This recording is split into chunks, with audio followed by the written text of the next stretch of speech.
So check it out. JxmyHighroller did a video talking about Bam Adebayo 83. So boom. JxmyHighroller always know what he talking about. You know what I'm saying? So when JxmyHighroller speak, we gotta see what he talking about. Let's see. Take a look at the best scoring nights throughout NBA history, and you will see a list of the greatest players to ever play the game. Jordan 69, Steph 62, Lillard 71, Luka's 73, Kobe Bryant's famous 81. It's the most coveted record book in all of basketball, a testament and historical evidence of the greatest nights in NBA history by some of the greatest players in NBA history. Which begs the question, what the hell is Bam Adebayo doing here with a mind-boggling modern NBA record of 83 points? Well, this, my friends, is the result of quite possibly the most egregious case of stat padding the NBA has ever seen. And despite scoring the second most points in a single game in the history of the NBA, Bam's 83-point night will go down as one of the most shocking and controversial games we may ever see. Why is that? Why everybody hating on Bam 83? Today's video is sponsored by Arena Club. If you grew up collecting sports cards like me, searching for that one player, that one season, that one club, you Pokemon and more, pull rates down. See, you. I'm sorry. In fact, some of the we already don't get enough like any market just by going club. A full court heave while his team over, but 10 seconds left night in a game. Why? God damn. All right, bet. My bad, y'all. On Tuesday night, in a game featuring the Washington Wizards and the Miami Heat, with 1 minute and 46 seconds left in the fourth quarter, the Heat were up 146 to 119. By all conceivable measures, this game was a blowout. It's over. But with that being the case, why is Drew Smith attempting a full court heave while his team is up nearly 30 points on a piss-poor Wizards team? Well, he's not. He's trying to get the ball to Bam Adebayo, who is being double-teamed 50 feet away from the ball because he has 79 points and absolutely no intention of subbing out of this game. At this point, the only way Bam is going to add to his historic total will be at the free throw line, because Washington is now guarding him with their entire roster. Jeez. And what started as a normal basketball game has now become a full-blown circus act. But it didn't start this way. It's not no circus act, man.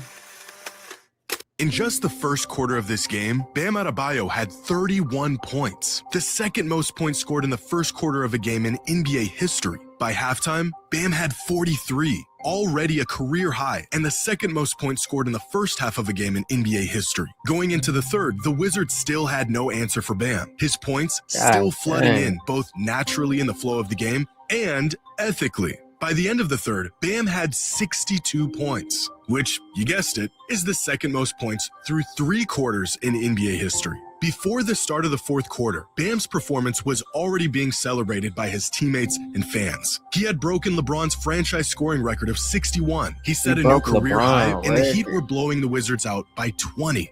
And it is at this point where Bam and his coaching staff are left with a decision. Stay in the game and build onto an already substantial lead. Leave the floor and sub out as the hero of the night, or stay in the game and potentially chase the league scoring record. What decision should they make? Well, it just so happens that I covered this exact predicament in my last video, where I asked the question, is it possible to score 100 points in an NBA game?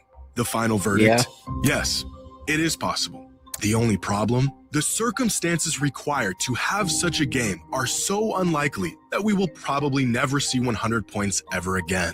Unless a player is willing to infringe on the integrity of the game itself. There have been many games throughout the years that had record-breaking potential, but for a few reasons, most notably the game being a blowout and the potential record breaker respectfully sitting the final quarter, there have been very few instances where a player was able to genuinely chase the record without any negative consequences. How did Bam Adebayo drop the most points in modern NBA history on a random Tuesday night in March? Have you ever seen people flipping houses and say, man, I wish I could make money like them? They've got dumpsters there. They've got contractors going in and out. Great respect to let him play. History of the NBA. God dang. Bam gets fouled. By choosing option C and infringing on the integrity of the game in what could have been a celebrated, memorable, and ethical performance. Bam and the Heat decided to go a different route. With about 9 minutes left in this game, Bam had this incredible and one. A blow-by followed up with this great acrobatic finish at the rim through contact, and an explosion from the fans in the arena. And after hitting the free throw, this would have been the ideal and historically acceptable moment for Bam to check out of this game. It was his 70th point of the night. Miami had the game all but wrapped up. And up to this point, all of his points were ethical, non-GMO, farm-raised buckets. But instead, Bam stayed in the game. And here is how he scored his final 13 points.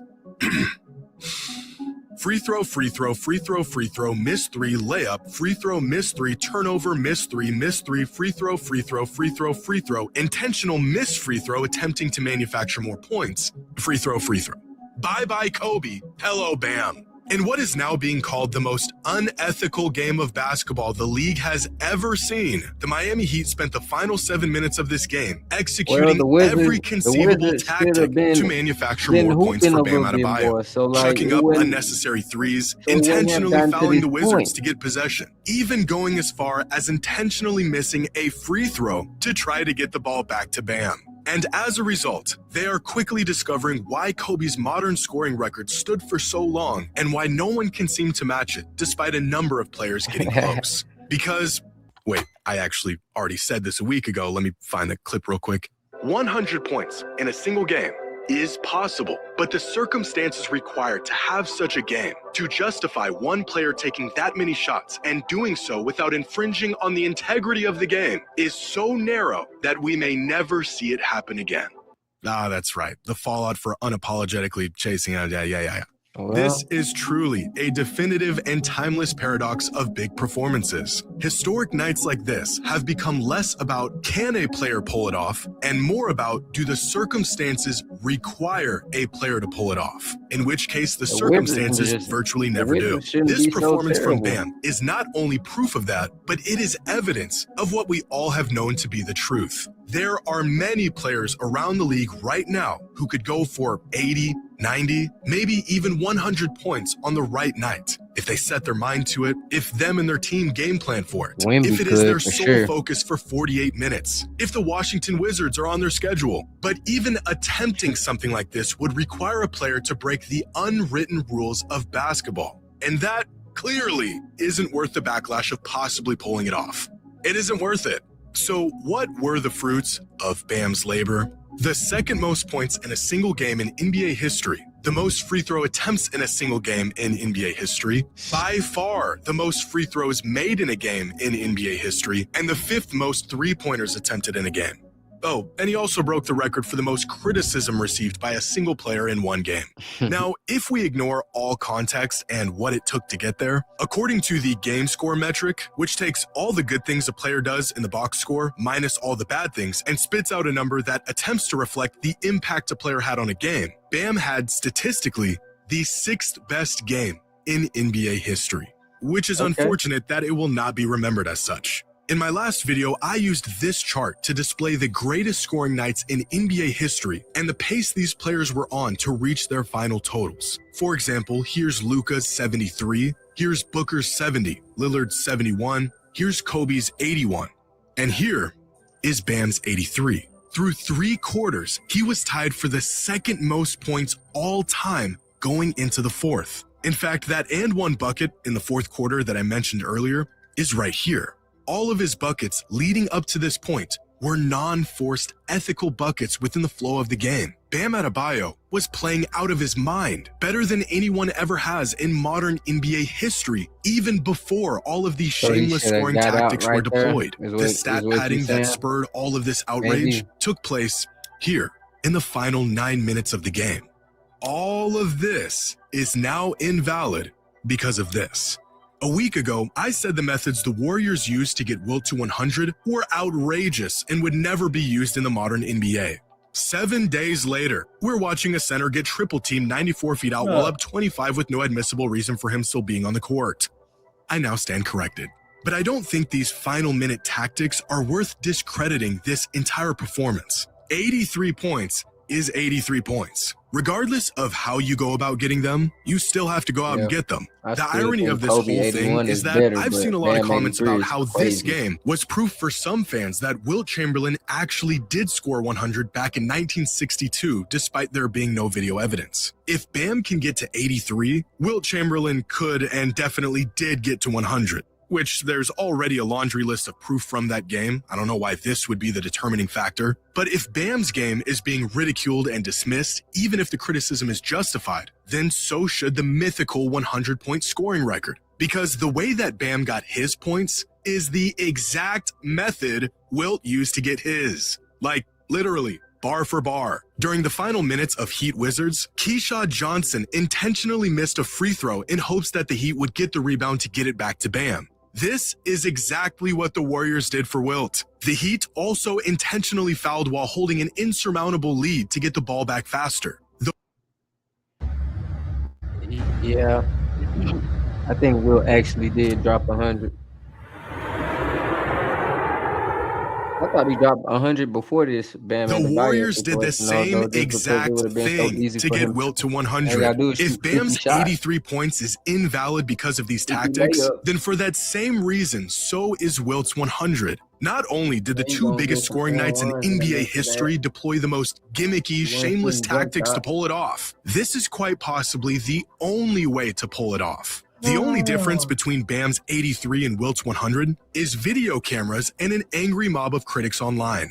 Now, to be completely honest, I was thrilled to finally see a coach allow his player to chase a record and have himself a night that most players could only dream of. You want to know how many games I've watched that were spoiled by an early sub? A player being punished for giving too much belt to the opposing team. A 3-point party cut short because they were playing too good. Potential record shut down because it wouldn't be in good taste. If this is what it takes to make up for all the times I had to watch Steve Kerr pull a player from a game on the verge of a league record, then so be it. I am just as surprised as you that I will now see Bam Adebayo's name above Kobe Bryant's for the rest of my days. But to see Bam have the audacity to stay in this game, emphatically do what no one else would dare, was just as fun as it was shocking. Which, by the way, every single player, without exception, would choose to stay in the game and chase a record if their coach allowed them to. This just happens to be the rare case where a coach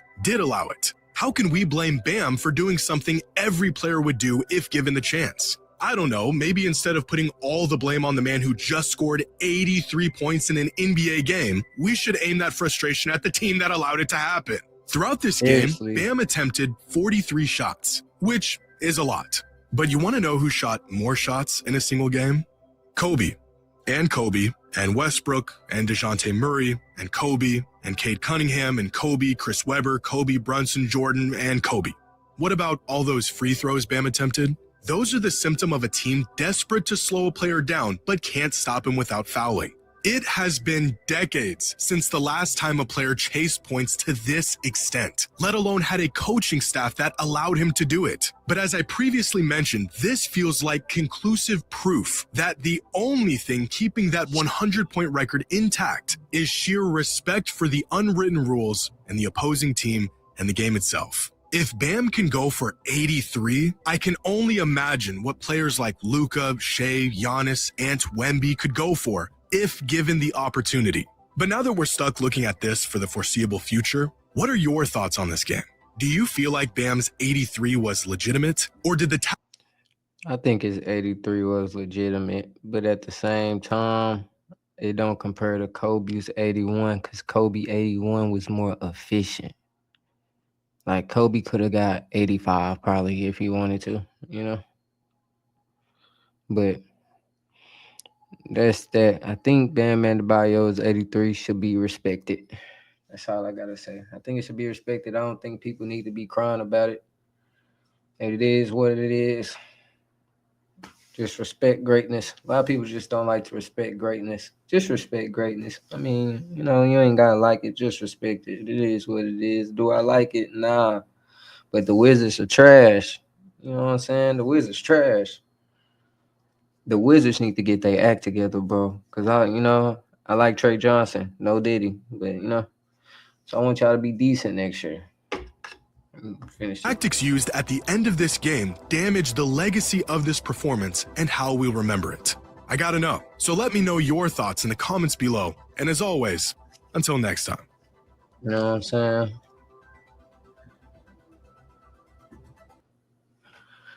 Let me know what y'all think down below, man. I appreciate y'all for watching this with me. If you watched it. You know what I'm saying? I'm gonna get back with y'all. We're gonna watch some more videos. We're gonna be doing this a couple times a day. Every day a week. You know, we trying to get in the mix, you know what I'm saying? That's all. You know, I'm just trying to get part of your algorithm, you know. We outside. But you know, appreciate y'all watching with me.